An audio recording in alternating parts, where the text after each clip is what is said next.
મિત્રો, શું તમે પણ બેન્કિંગ સેક્ટરમાં કારકિર્દી બનાવવા માંગો છો? જો હા, તો બેંક ક્લાર્કની નોકરી તમારા માટે એક ઉત્તમ વિકલ્પ હોઈ શકે છે. આજના આ વિડીયોમાં આપણે સ્ટેપ બાય સ્ટેપ જાણીશું કે તમે સરકારી બેંકમાં ક્લાર્ક કેવી રીતે બની શકો છો, તેની યોગ્યતા શું છે, કઈ પરીક્ષા આપવી પડે છે અને તેની તૈયારી તમે કેવી રીતે કરી શકો છો, તેવી તમામ માહિતી એકદમ સરળ ભાષામાં સમજવાનો પ્રયત્ન કરીશું. નમસ્કાર મિત્રો, હું છું હર્ષ તમારી સાથે અને સ્વાગત કરું છું આપ સૌનું બાપા ક્લાસીસમાં. આ સાથે જો તમે આ ચેનલને ફર્સ્ટ ટાઈમ વિઝિટ કરો છો તો ચેનલ જરૂર સબસ્ક્રાઇબ કરો, જેથી આવા જ કારકિર્દીલક્ષી વધુ વિડીયોઝની અપડેટ તમને મળતી રહેશે. તો મિત્રો, સૌપ્રથમ બેંક ક્લાર્કની કામગીરી વિશે વાત કરીએ તો બેંક ક્લાર્કનું મુખ્ય કામ ગ્રાહકોને બેન્કિંગ સેવાઓ પૂરી પાડવાનું હોય છે. બેંકના દૈનિક કામકાજમાં મદદ કરવાનું હોય છે. તેઓ ગ્રાહકોને પૈસા જમા કરાવવામાં, ઉપાડવામાં અને ચેક તથા અન્ય નાણાકીય દસ્તાવેજોની પ્રક્રિયા કરવામાં મદદ કરે છે.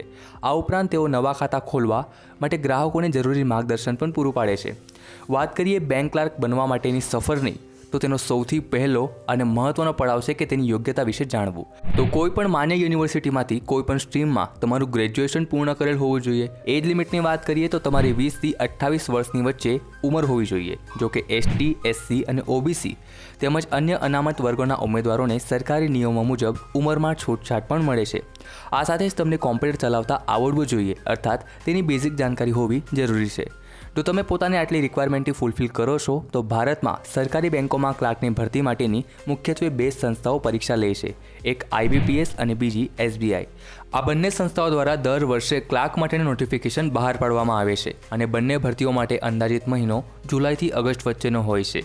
જો કે ચોક્કસ તારીખો માટે તમે તેમની ઓફિશિયલ વેબસાઇટ નિયમિત રીતે તપાસવી જરૂરી છે, જેમાં ખાલી જગ્યાઓની સંખ્યા, લાયકાત, વયમર્યાદા અને પરીક્ષાની તારીખો જેવી વિગતો વિશે સચોટ માહિતી આપવામાં આવે છે.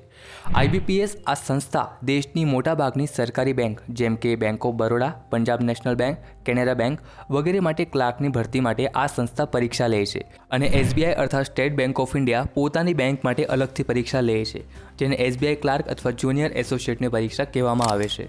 તમે આ બંને પરીક્ષાઓ માટે તૈયારી કરી શકો છો કારણ કે તેમનો અભ્યાસક્રમ લગભગ એક સરખો જ હોય છે. વાત કરીએ પરીક્ષાની પ્રક્રિયા વિશે તો બેંક ક્લાર્કની પસંદગી પ્રક્રિયા મુખ્યત્વે બે તબક્કામાં વહેંચાયેલી છે: પ્રિલિમિનરી એક્ઝામ અને મેન્સ એક્ઝામ.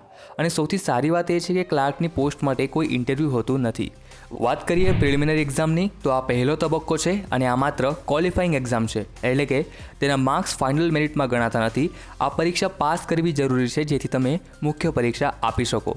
વાત કરીએ મુખ્ય પરીક્ષાની તો આ બીજો અને અંતિમ તબક્કો છે. આ પરીક્ષામાં મેળવેલ માર્ક્સને આધારે જ તમારું ફાઇનલ સિલેક્શન થાય છે.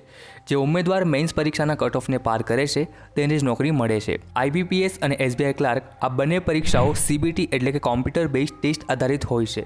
આનો અર્થ એ થાય છે કે આ પરીક્ષામાં તમને પેપર પેનથી નહીં બલકે કોમ્પ્યુટર પર આપવાની હોય છે. તમને એક કોમ્પ્યુટર ટર્મિનલ ફાળવવામાં આવે છે જ્યાં તમારે રોલ નંબર અને પાસવર્ડ દાખલ કરીને લોગિન કરવાનું હોય છે.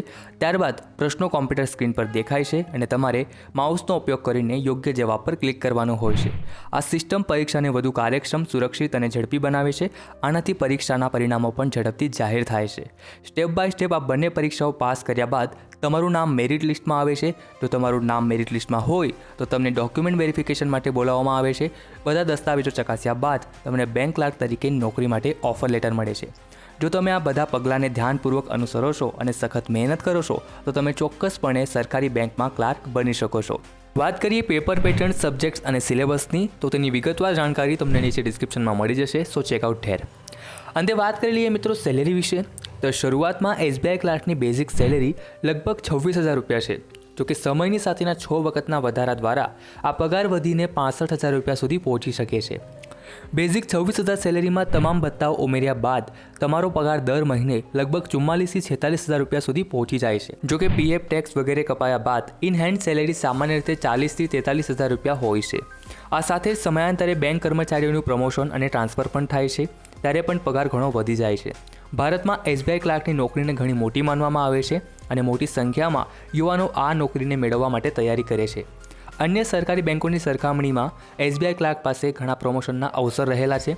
સ્ટેટ બેંક ઓફ ઇન્ડિયાની ફાસ્ટ ટ્રેક પ્રમોશન પ્રક્રિયાના કારણે કર્મચારી જનરલ મેનેજરના પદ સુધી પણ પહોંચી જાય છે. તો મિત્રો, આ હતી સરકારી બેંકમાં ક્લાર્ક કેવી રીતે બનવું તેના વિશેની મહત્વપૂર્ણ માહિતી. આઈ હોપ આ વિડીયો તમારા માટે હેલ્પફુલ રહ્યો હશે. તેમ છતાં તમારા મનમાં કોઈ પ્રશ્ન હોય તો નીચે કમેન્ટ કરી જરૂર પૂછો. તમને તેનો જવાબ આપવાનો પૂરો પ્રયત્ન કરીશું. મળીએ આગલા વિડીયોમાં. ત્યાં સુધી રાધે રાધે.